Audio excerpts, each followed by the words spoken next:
Sir, मैं सदर जमहूरिया के इस खुतबे में जो मोशन मूव किया गया है इसकी हस्बे आदत और रिवायत अपनी इसकी मुखालिफत करने खड़ा हूं।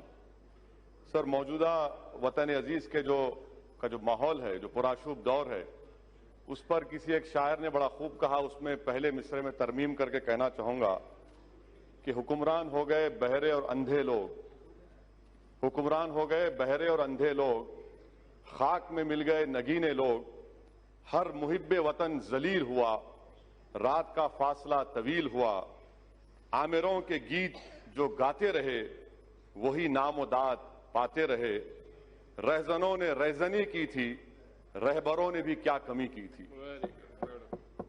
जनाब चेयरमैन साहब, सदर जमहूरिया के खुतबे में खारिजा पॉलिसी के बारे में कहा गया कि नेबरहुड फर्स्ट।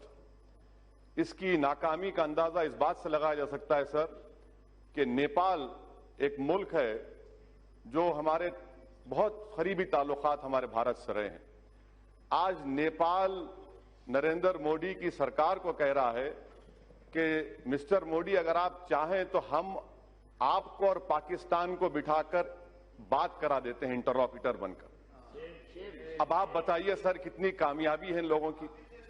दूसरी इनकी कामयाबी देख लीजिए सर, या इनकी नाकामी, और भारत की नहीं बल्कि इनकी सरकार की नाकामी, कि अमेरिका के कांग्रेस में और सेनेटर्स ने हमारे मुल्क के ऊपर कई हियरिंग्स किए, कई रिमार्क्स किए, कई मोशंस पास किए।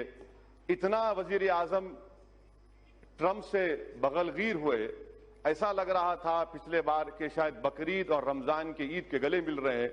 उसके बावजूद भी अमेरिका के कांग्रेस और सेनेटर्स भारत की पॉलिसी के ऊपर तनकीद पे तनकीद कर रहे हैं। इससे आपकी कामयाबी अंदाजा होता है।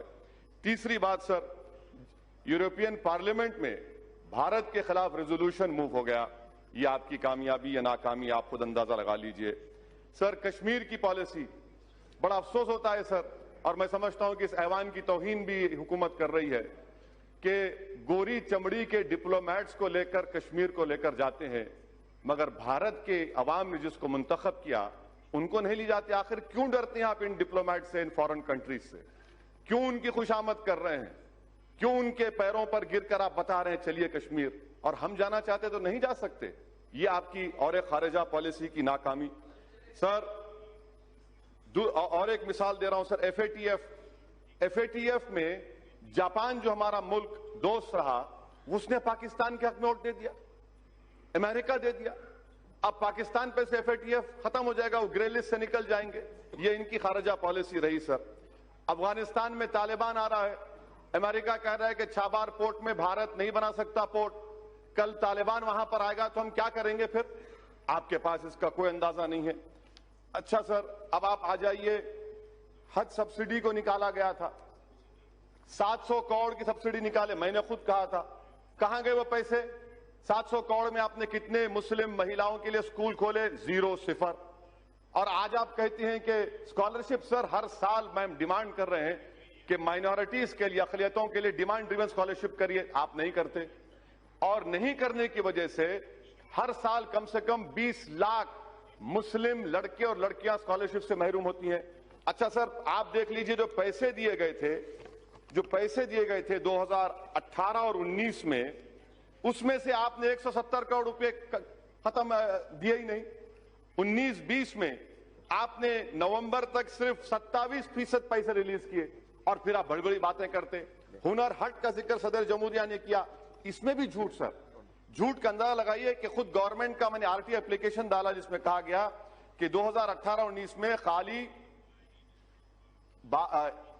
12,000 के करीब आर्टिजन्स को, 1,227 आर्टिजन्स को हुनर हट में ट्रेनिंग दी गई। आप कहते हैं हजारों। ये आरटीआई की एप्लीकेशन है सर। तीसरी जो अहम बात मैं आपके सामने जिक्र करना चाह रहा था कि theory of separation of powers, ये हमारे हर जमहूरियत के लिए बुनियाद होती है, मगर 5.5 साल में तो थ्योरी ऑफ सेपरेशन पावर्स की धज्जियां नहीं बल्कि उसको निस्तनाबूद कर दिया गया। कोई चीज आजाद नहीं है आज। थ्योरी ऑफ सेपरेशन पावर्स खत्म होकर सेंट्रलाइजेशन ऑफ पावर्स बन चुका है। यहां पर एक ही शख्स के हाथ में पूरा पावर आ चुका है। जो सेपरेशन ऑफ पावर्स में अदलिया थी, लेजिस्लेचर, एग्जीक्यूटिव, अब लगता है कि एक ही फर्द में ये तमाम चीजें समा जा चुकी हैं जो हमारी जमहूरियत के लिए बहुत बड़ा खतरा साबित हो रहा है सर। चौथी बात सर जिसका जिक्र मैं आपके सामने करना चाह रहा हूं कि सरकार बार बार कहती है कि और सिटीजन अमेंडमेंट एक्ट, सर इस पार्लियामेंट की तारीख में ये पहला कानून बनाया गया जिसमें मजहब का नाम लेकर हिंदू, मुसलमान, बौद्ध, ईसाई, पारसी, कभी 70 साल में इस तरह का कोई कानून नहीं बना इस पार्लियामेंट में। वो भी बदनुमा दाग का एजाज आपको हासिल है कि आपने मजहब के नाम पर कानून बनाया। सर एनपीआर एनआरसी के बारे में आज एक सवाल के जवाब में हुकूमत ने कहा कि till now there is no decision NRC has been taken. Sir ये टिल नाउ का मतलब क्या है सर? ये टिल नाउ का मतलब क्या है? आज और कल होगा ना, कल होगा, परसों होगा नहीं, उसमें लिखा है अभी तक। अभी तक, कभी तक कभी नहीं लिखा हुआ है ना सर, अभी तक, टिल नाउ। सर अब आप देखिए सर, मैं आपके जरिए से गवर्नमेंट को कह रहा हूं, जी हाँ, यस सर, मैं थम्स अप हूं, आप शेक्सपियर पढ़े हैं मुझे मालूम, और मैं आपको कह रहा हूं कि अभी सर मैं अभी हलवा और पूहा खा के आऊं इसलिए अच्छा बोल रहा हूं। हाँ तो सर ये एनपीआर और एनआरसी का मैं जिम्मेदारी के साथ अर्ज कर रहा हूं। प्रधानमंत्री जब जवाब देंगे, बल्कि मैं प्रधानमंत्री को जरा हिम्मत करके कह रहा हूं, आपको चैलेंज कर रहा हूं प्रधानमंत्री को, आप ये बता दीजिए कि एनपीआर एनआरसी क्या एक सिक्के के दो रुख नहीं है? क्या एनपीआर और एनआरसी सिटीजनशिप अमेंडमेंट एक्ट के रूल्स में नहीं है 14A के तहत? अगर एनपीआर होगा तो एनआरसी होगा, इसीलिए आपने 3,900 करोड़ रुपए एनपीआर को दिए।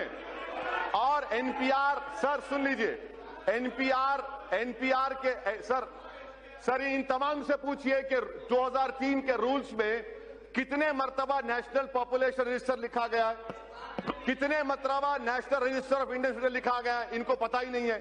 सर मैं आपके सामने कह रहा हूं कि एनपीआर होगा तो एनआरसी होगा, क्योंकि सेंसस अलग है, सेंसस अलग है, एनपीआर अलग है।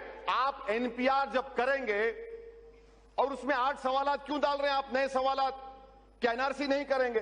अच्छा ये और एक चार्ज, ये जवाब दे प्रधानमंत्री। दूसरी बात सुनिए, दूसरी बात, आप बोलना चाह रहे तो मैं बैठ जाऊं, आप बोलिए ना सर। सिटीजनशिप अमेंडमेंट, प्रधानमंत्री कहते हैं ये नागरिकता देता लेता नहीं है, ये देता भी और लेता भी है। उसकी मिसाल क्या है? आसाम। क्या आसाम में 5 लाख मुसलमान के नाम नहीं आए, वो बंगाली जबान बोलते?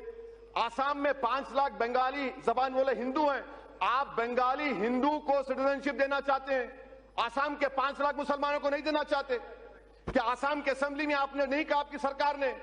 सिटीजन अमेंडमेंट एक्ट ये है, एनपीआर होगा, नहीं घुसपैठी नहीं, घुसपैठियों का बाप हूं। सर सुनिए, एनपीआर होगा तो एनआरसी होगा। आसाम में जो घुसपैठी हैं, मुसलमान घुसपैठी हैं, बंगाली हिंदू नहीं है। सर मैं खत्म कर रहा हूं 2 मिनट में सर। ये तो एनपीआर एनआरसी में कोई फर्क नहीं है सर, एनपीआर एनआरसी एक ही है सर। एनपीआर होगा तो एनआरसी होगा। प्रधानमंत्री बता दें कि आसाम के 5 लाख बंगाली हिंदुओं को सिटीजनशिप नहीं मिलेगी CAA के तहत।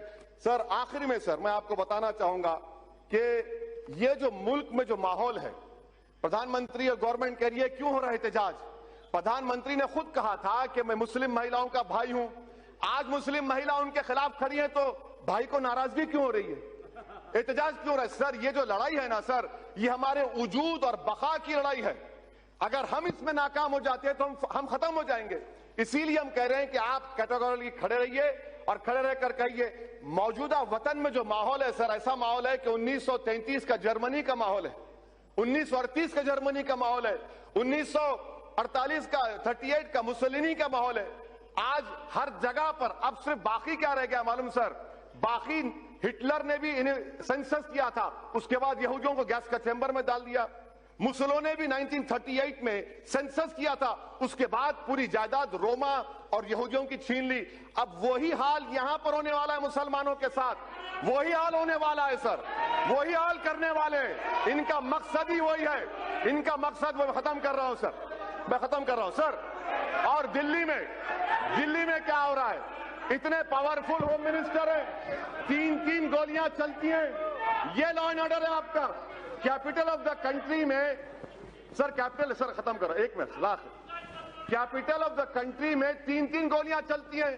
गोली मारो देश के गद्दारों को, मारो मुझे। कहां मारते, मारो, बताओ, मारो मुझे, हिम्मत है तुमको, मारो मुझे, मैं मरने तैयार हूं। सर ये बुज़दिल हैं, ये संविधान को खत्म करना चाहते हैं, भारत को हिटलर और मुसलिनी का मुल्क बनाना चाहते हैं, इसलिए मैं इसकी मुखालिफत करता हूं सर। Thank you sir.